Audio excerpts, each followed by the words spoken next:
ale pôvodom z humeného fotografa Juriho Dojča. Vítame s nami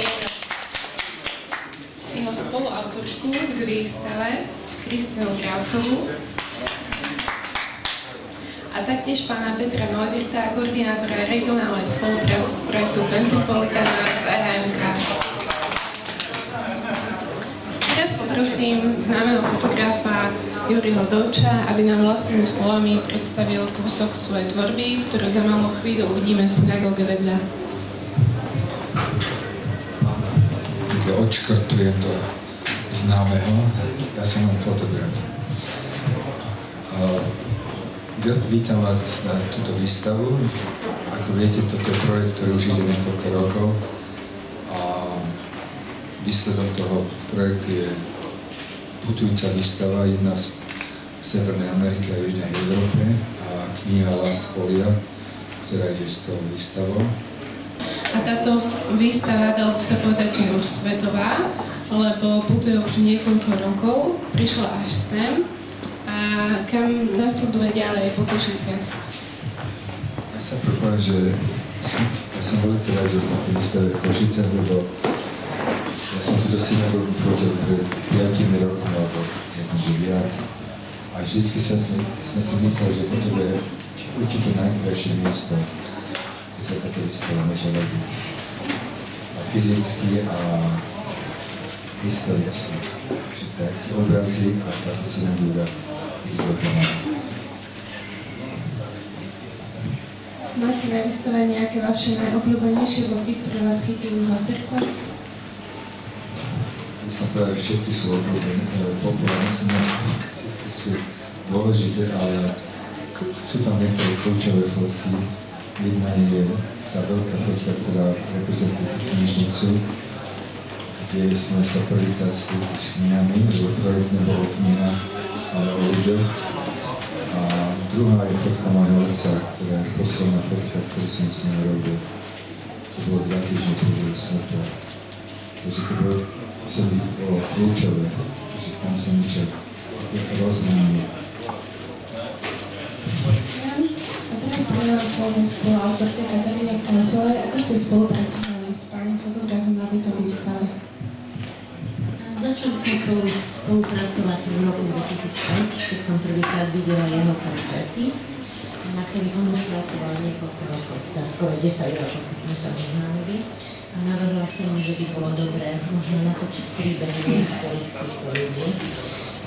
Tak sa nám podarila táto cesta, že začali sme robiť rozhovory, filmovať rozhovory, príbehy ľudí, ktorých on fotografoval a tak skutočne úplnou náhodou sme sa dostali k tým knihám, ktoré sa stali vlastne takým symbolom a reprezentáciou všetkého. Toho, že ľudia, ktorých bola kedysi čítali, už nežijú, že tie priestory, v ktorých žili, sa rozpadávajú a Juri chcel v podstate vo svojich fotografiách povedať všetko toto. Hovorím za neho, on vám to môže povedať sám. Ale každá z týchto kníh je vlastne portrétom niekoho alebo jednej rodiny, ktorá to bola kedysi čítala. My sme v tých knihách našli mená a razítka a odkazy a všetko možné, čo spojovalo ľudí s ich tradíciou a s ich kultúrou. Ďakujem. Pán Petr Neuwirth, čo pre vás znamená organizácia takýchto výstavy? V prvom rade by som chcel poďakovať Juriu Dojčovi a Kataríne Krausovej, že priniesli túto výstavu práve do Košíc v roku, keď Košice sú Európska miesto kultúry. Výstava je organizovaná cez projekt Metropolitana, ktorý má jeden z programov s názvom Návrat k hodnotám. Je to program, kde pracujeme s historickým kontextom a myslím si, že táto výstava obsahuje historický potom pamäť historickú, ktorú môžeme nájsť na obrazoch Juriho Dojča. Takže ešte raz veľmi vážne práve všetko. Budú otázky z pléna. Dobrý deň, Kuchárova, zajtrajšie noviny. Vy ste pri tom svojom hľadaní a objavovaní týchto vecí, ktoré ostali po mnohých Židoch, ktorí museli byť deportovaní do koncentračných táborov, našli aj knihoposlov Staronocovi. A na záver dokumentu ste vlastne povedali, že našli ste to, čo ste hľadali. Týmto sa to hľadanie končí, alebo sa ešte budete vrácať k tej minulosti? Ďakujem. Otec povedal, či som to hľadal. Prvé, ja som to nehľadal. Ono to našlo mňa. Ja som nevedel, že to nájdeme. To bola čistá náhoda, keď pani Klausová našla spusty kníh s pečiatkami a budovala na zemi celé mesto a profesie. Potom som ma spýtala, či viem, ak sa volal môj dedo. Ja som vedel, že sa volal Jakub. On som čo robil. Nevedel som, prečo sa ma to pýta, ale sa povedal, že on bol krajčier. Jaký kreč? Tak to je názor nemám. Myslím, že dámsky. A to bola tá kniha, ktorá Petra naše vedla. Či to projekt skončí? Ja som si myslel, že to skončí už dávno. Ale za týždeň som bol pozvaný som do Košic. Som si odskočil na pár miest a zrazu si uvedomil, že sa to nedá skončiť. Lebo vždycky sa niečo nájde. A dneska mi tam pani povedala, že zase existujú nejaké iné knihy v inom meste. Už ma to, neviem to slovo, cuka, aby som tam išiel, aby som to pozrel. Takže človek mení a Pán Boh mení. Ďalšie otázky? Dobrý deň, Andrea Komencová, denník Kurzár. Pán Dojč, vy si vždy vyberáte také psychologicky náročné projekty, ktoré vlastne toho dušou človeka trochu tak zalomcujú. Ako sa s tým vyrovnávate, keď potom s tým v podstate dlhodobo pracujete a vás to ako označuje?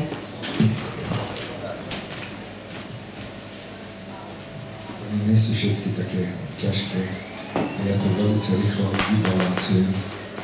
Spravím opakom, ale s inou témou, ktorá je možno menej náročná. Takže moje knihy sú, buď sú to akty, potom sa to zmení na tieto knihy a potom to skočí na niečo iné. Ale v rámci cestovania tiež sa vytvárajú nové projekty. Tento bol ťažký, lebo som si nemyslel, že to bude personál.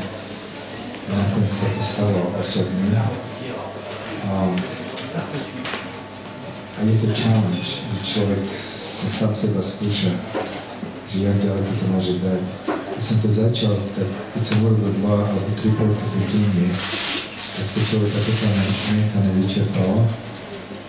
Ale ja to nerobím stále a pozrieš sa tam 2-týždňovú cestu sem a potom idem späť domov a robím niečo úplne iné. Ale tie veci je linger in your mind, takže to sedí v tom mozgu, ale ja to budem balancovať. Máme ešte nejaké ďalšie otázky? Ak nie, nasleduje čas na individuálne rozhovory a ďalej vás pozývajú na výstavu. Ďakujem.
samotnej výstavy Katarínu Krausovú a Juriho Dojča. Vážený pán majster Juri Dojč, vážená pani Krausová, ctení predstavitelia diplomatickej obce, milí Košičania. Na úvod vás chcem pozdraviť veľmi srdečne od pána primátora Richarda Rašiho. Je to veľmi taká vzácna symbolická paralela, lebo sa práve nachádza v Izraeli a práve včera v Jeruzaleme navštívil Múzeum holokaustu. Takže som rada, že môžem odovzdať tieto pozdravy. Dovolte mi, aby som začala básňou Anny Achmatovovej Requiem, ktorá sa nachádza na zadnej strane katalógu. Nie, mňa nechránilo cudzie nebo, ani krídla cudzích metropov.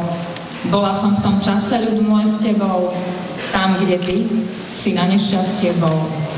Myslím si, že úryvok z tejto básne hovorí o tom, čo tu dnes v tejto unikátnej, ucelenej obrazovej kolekcii uvidíme. Ako my lekári hovoríme o engramoch, o tej pamäťovej stope, ktorá je ale vyjadrená vo forme týchto úžasných fotografií. Myslím si, že toto veľmi vzácne a pre mňa miesto, ktoré stále vo mne vyvoláva určitú bázeň, keď tu vstúpim, už viac slov nevyžaduje. Som rada, že dnes sme na mape kultúrnej Európy nie len preto, že sme Európske hlavné mesto kultúry, ale aj preto, že je tu výstava naozaj svetového formátu majstra Jurija Dojča. Ďakujem pekne aj pani Krausovej. Ďakujem. Ladies and gentlemen, pani a dámy, I will speak in English and I will be translated to Slovak by my assistant. Glasses necessary. Dear representative of the city of Košice, dear member of the Jewish community, dear organizer, artists, dear guests and friends. Vážení predstavitelia mesta Košice, vážení členovia židovských náboženských obcí, milí organizátori, umelci, vážení hostia a priatelia. We have met today on a special occasion of the opening of the exhibition of photographers by an Artur, who is our friend and at the same time much respected personality, not only in his field of expertise.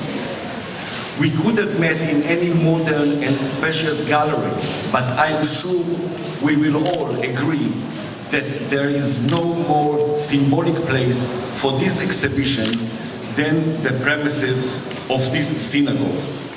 Synagogue in Hebrew is a Bet Knesset or Bet Tfilah, which means house of assembly or house of prayer.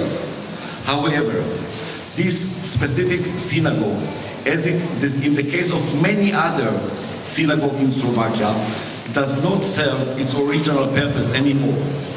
But still, we can say that it is the house of culture, and the picture we are exposed today are reflecting not only books, but the stories behind them we have to remember.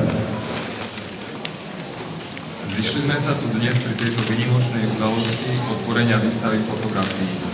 Ich autor je náš priateľ a zároveň veľmi rešpektovaná osobnosť nielen vo svojom odbore. Mohli sme sa stretnúť v akékoľvek modernej a priestrannej galérii, ale som si istý, že sa všetci zhodneme na tom, že neexistuje viac symbolické miesto pre túto výstavu, ako je táto synagóga. Synagóga v hebrejčine Bet Knesset alebo Bet Tfilah znamená dom zhromaždenia alebo dom modlitby. Avšak táto konkrétna synagóga, ako je tomu aj v prípade mnohých ďalších na Slovensku, už neslúži svojmu pôvodnému účelu. Napriek tomu môžeme povedať, že sa jedná o dom kultúry a fotografie, ktoré máme možnosť dnes zhliadnúť, zobrazujú nielen knihy, ale aj príbehy s nimi spojené, na ktoré nesmieme zabudnúť. The last folio project dates back to the year 1997, when Mr. Yuri Deutsch met a Holocaust survivor. The footprint of this meeting was so strong that he began making portrait of the last living Jewish Slovak survivor. In most of the cases, he has able to capture portrait of these innocent people just before their lives came to an end. We have to learn their story, which represent those of millions of others. Projekt Posledné fólio sa datuje od roku 1997, kedy pán Juri Deutsch stretol človeka, ktorý prežil holokaust. Stopy tohto stretnutia boli tak silné, že začal robiť portréty posledných preživších na Slovensku. Vo väčšine prípadov sa mu podarilo zachytiť portréty týchto nevinných ľudí na sklonku ich života. Musíme spoznať ich príbehy, ktoré predstavujú aj osudy miliónov ďalších.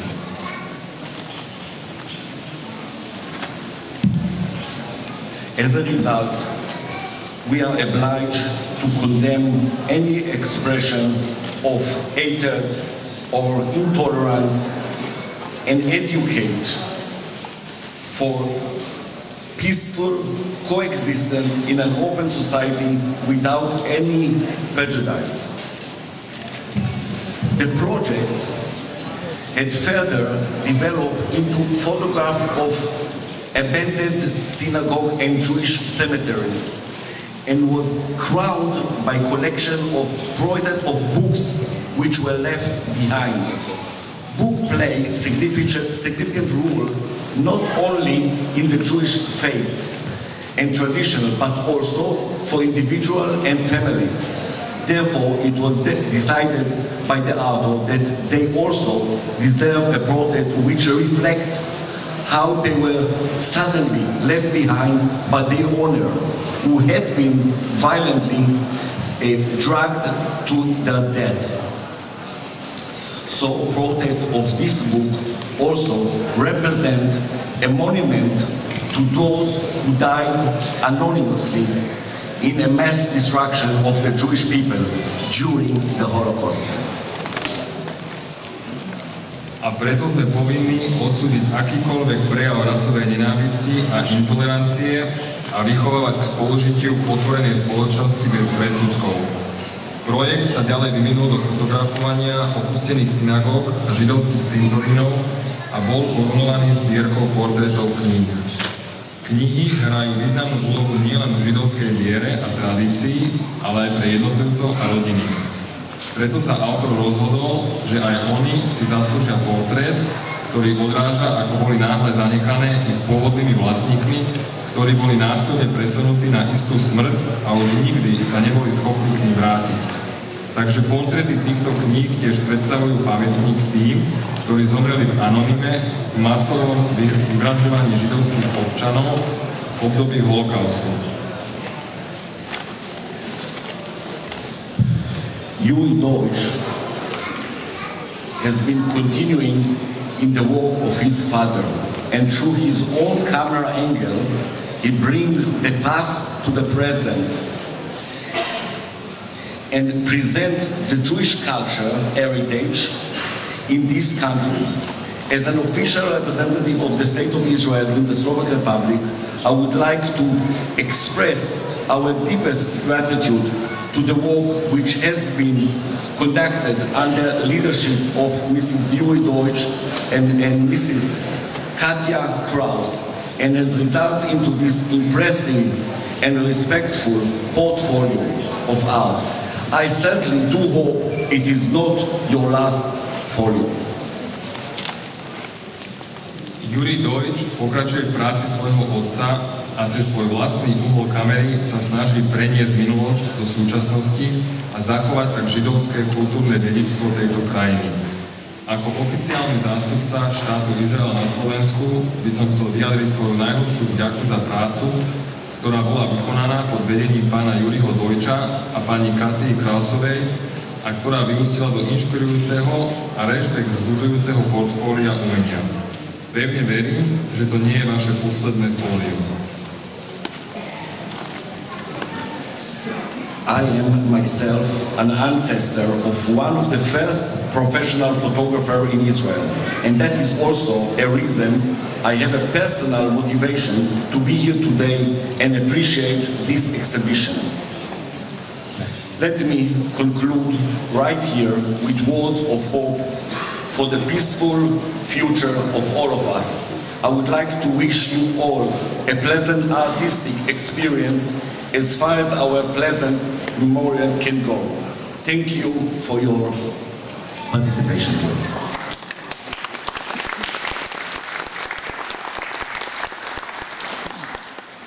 Ja sám som potomok jedného z prvých profesionálnych fotografov v Izraeli. A to je tiež dôvod, prečo mám osobnú motiváciu byť tu dnes s vami. Dovolte mi zakončiť môj príhovor so slovami nádeje na mier a lepšiu budúcnosť pre nás všetkých. Chcel by som vám zaželať príjemný umelecký zážitok, až kam nám naše príjemné spomienky siahajú. Ďakujem vám za pozornosť.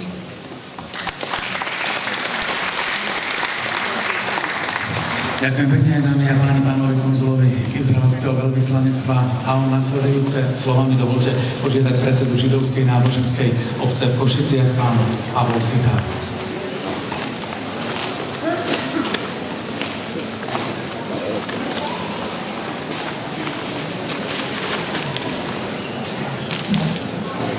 Dobrý deň.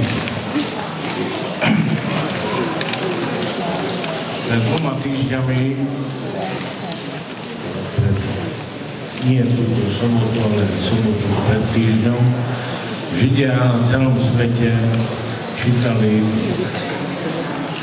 tú časť Svätého písma Tóry, ktorá sa volá Šelach. Šelach je začiatkom približovania sa ku najsmutnejšiemu dňu židovskej histórie, a to je Tisha B'Av. Pretože v tento deň Mojžiš poslal 10 špionov do krajiny Kanaán, ktorí sa vrátili v ten deň, ktorý slávime Tisha B'Av po 40 dňoch.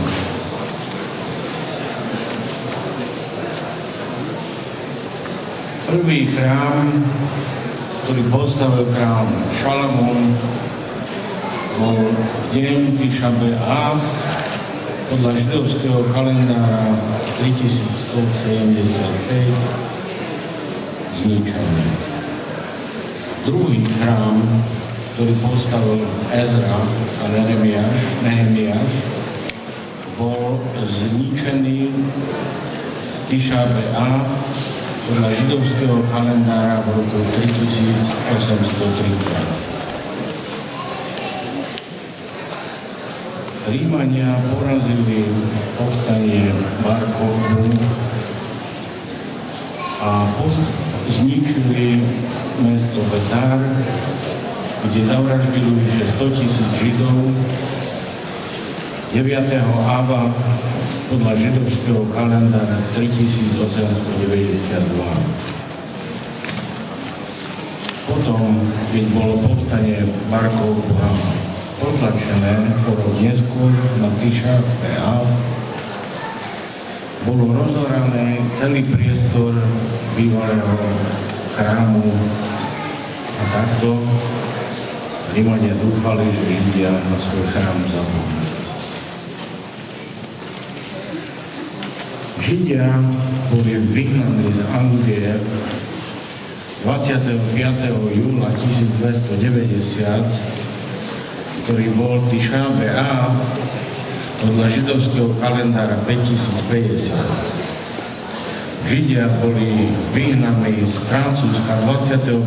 júla 1306, čo je podľa židovského kalendára Tisha B'Av roku 5066. 2. augusta 1941 to bol Tisha B'Av podľa židovského kalendára 5701, komandant SS Heinrich Himmler dostal povolenie od nacistov na konečné riešenie židovskej otázky, čo znamená, že 50% všetkej židovskej populácie bolo vyvraždených. 9. Av 2702, čo podľa občianskeho kalendára je 23. júl 1942, začali deportácie Židov z varšavského geta do Treblinky. Trojtýždenný smútok, ktorý dodržiavame a v ktorom si pripomíname všetky naše tragédie a katastrofy, ktoré nás postihli, sa začína 24.6.2013 a končí sa v deň Tisha B'Av, čo je 16. júla 2013, teda v čase trvania tejto výstavy. Ľudia odišli, veci zostali. Veci a spomienky. Ľudská pamäť má dva fenomény. Nevieme si zapamätať to, na čo nechceme zabudnúť, a nevieme zabudnúť na to, na čo si nechceme spomínať. Veci majú tiež dva fenomény. Ako čítame v Sidra na tento týždeň, nech už tam bronzový had zhotovený Mojžišom bol vtedy, keď sa stal modlou zničený fyzikiášom. Ale kniha, ktorá je vec, je taká vec, v ktorej sú uložené spomienky.